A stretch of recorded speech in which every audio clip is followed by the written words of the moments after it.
Yeah, good evening, everyone. This is another edition of the Shamz-View program. We're still talking about building brands.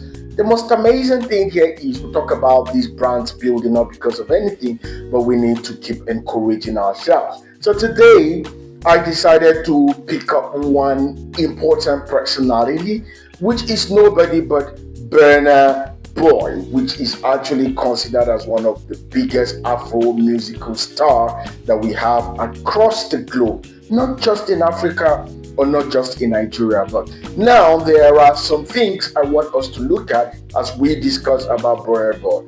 Who was Burna Boy? The story, the biggest mistake, the turning point, the marketing strategy, and what creators and entrepreneurs like you and I need to learn. All right. So let's look at it. So Burna Boy is actually a Nigerian singer, songwriter, and a performer who became one of the most influential global artists.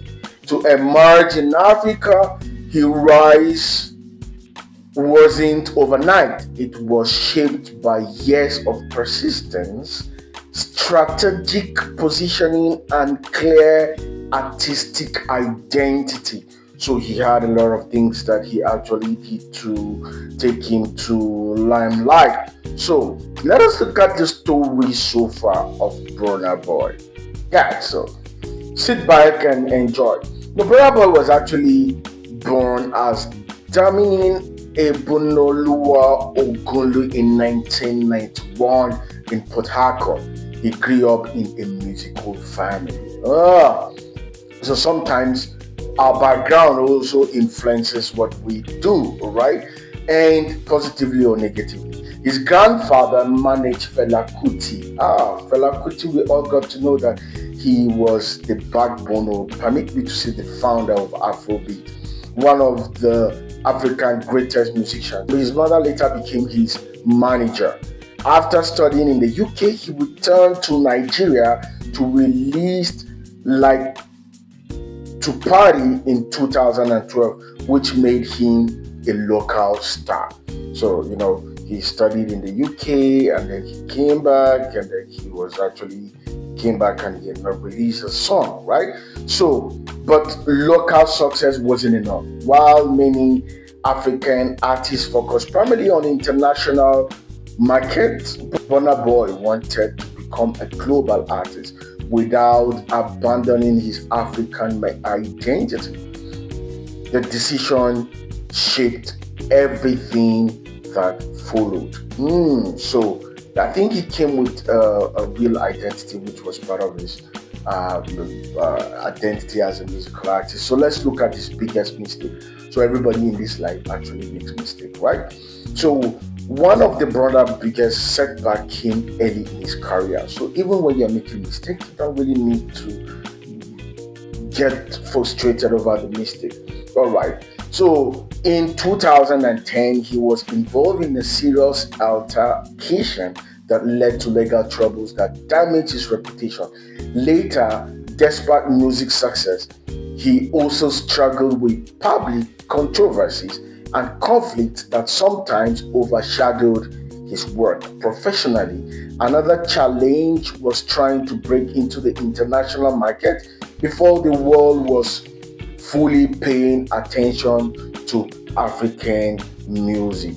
So, for years, international labels weren't sure how to market him. Many listeners viewed Afrobeat as a niche genre, okay, and then some release didn't gain the global tractions, and okay, they deserve the global traction they deserve.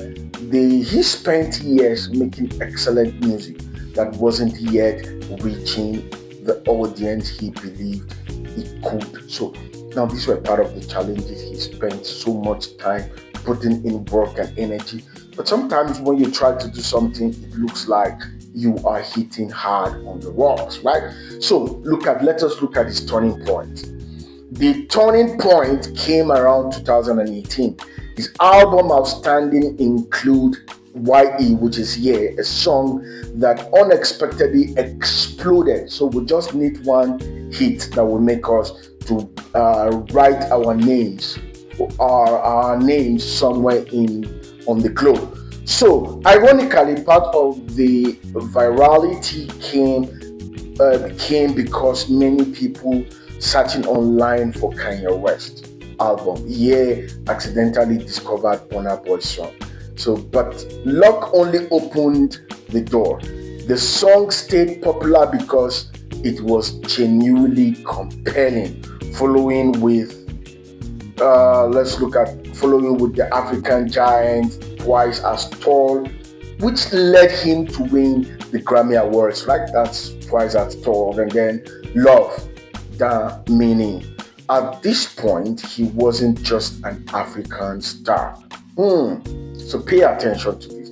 At this point, we're meant to understand that he wasn't just an African star. So that means there are a lot of things that he put in efforts to actually get to the point where he actually got into. He became a global artist, selling out areas in Europe, North America, and beyond. So let's look at the market strategy. Burna Boy growth wasn't driven by one viral hit. It came from several reinforcing strategy.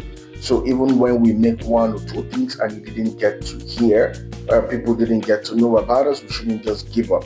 Just like the way I've posted a lot of videos, sometimes I get 2 likes and all of that, but I've not given up. I'm still getting hard. So he built a distinct identity, which is very important. Let's try and build a distinct identity.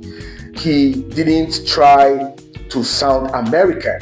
Instead, he learned into African rhythms, Nigerian slangs, Afro-fusion, reggae, dancehall, hip-hop. So his uniqueness became an advantage for him. So in most cases, we don't need to force ourselves to be into where we are not into. He released music consistently for years before global recognition arrived. Many creators quit before this stage. Burna Boy kept moving, he kept burning. All right, so let's look at the other aspect of it. And he positioned himself as premium rather than chasing every trend. He presented himself as an international level artist that showed up in the album quality, the visual, the performances, his fashion, all right, interviews, collaboration. So every reinforced the same brand. So everything reinforced the same brand. So let's look at the other things. He collaborated strategically.